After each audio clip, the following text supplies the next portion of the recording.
when her mother collapsed in the market. People said the market was loud that afternoon, loud like the beating of a festival drum. Women argued over pepper prices, sellers shouted, "Come and buy," and children with sticky fingers chased each other between stalls. But for Amara, everything started like a normal day. She had woken up early as usual, sweeping the compound while her mother, Mama and Kim, washed tomatoes and peppers they would take to the market. It was their routine, one they had repeated for years, ever since Amara's father died and left them with more debts than memories. That morning, Amara noticed something different.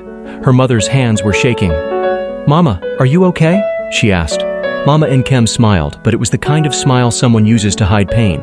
"I'm fine, my daughter, just tired. We have work to do." She tied her blue wrapper tightly, packed the tomatoes into the basin, and balanced it expertly on her head. Amara followed her, carrying a smaller basin. They walked to the market talking about simple things. What to cook later, how to save enough money for Amara's school fees, how business had been slow these days. But even as her mother talked, her voice felt weaker than usual. When they reached the market, they arranged their goods on a wooden table and opened for the day. At first, everything seemed normal. Customers came, prices were discussed, small sales were made until noon.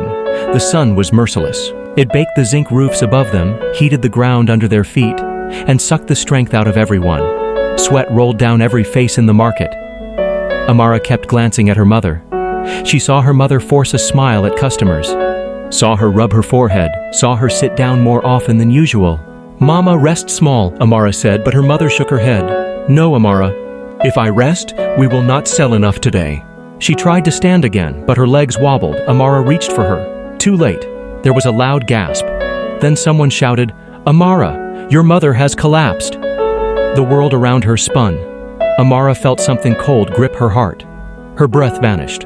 She pushed through the crowd with trembling hands. When she saw her mother lying on the dusty ground, eyes closed, lips pale, chest rising weakly, it felt like the world had ended. "Mama, Mama, talk to me," she whispered, her voice already breaking. Mama didn't answer. People gathered. Some women started fanning her. A man sprinkled water on her face. A seller ran to get a sachet of pure water. But Mama's body remained limp. "This woman needs to go to the hospital now," someone said loudly. That sentence hit Amara harder than anything. The hospital. Hospital meant money. And they didn't have any. Their rent was late, school fees were unpaid. Food at home was barely enough. Amara's legs shook under her. But then she remembered something her mother always said. "My daughter, when life pushes you down, stand up before it starts laughing." So she wiped her tears. She steadied her breathing. She stood up. "Please, someone help me carry her," she shouted. Two strong young men rushed forward. They lifted Mama and Kim gently, her head falling back, her arms hanging loosely. As they carried her, Amara held her mother's hand, refusing to let go.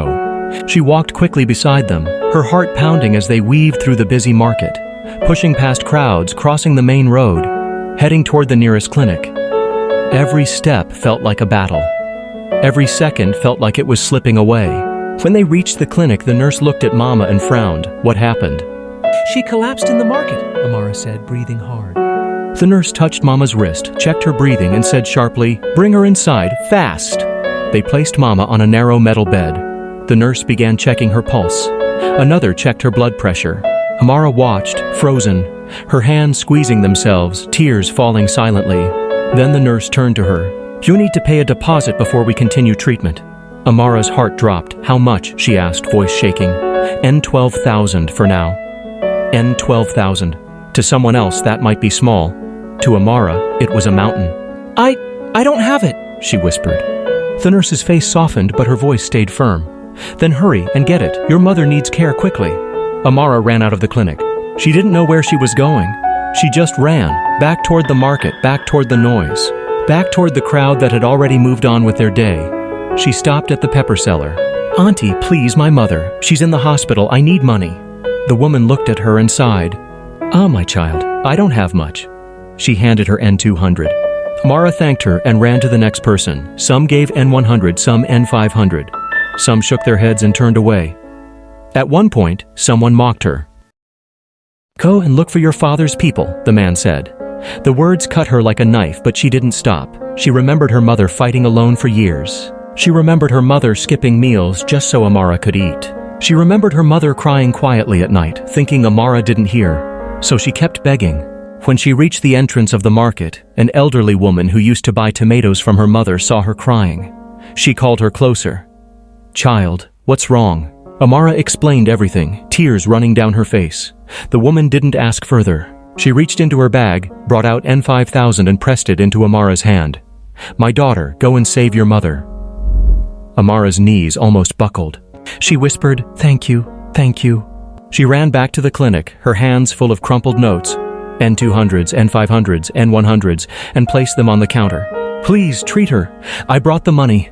The nurses rushed Mama into the back room. Amara waited outside, praying, pacing, crying, begging God to give her mother one more chance. Minutes passed like hours.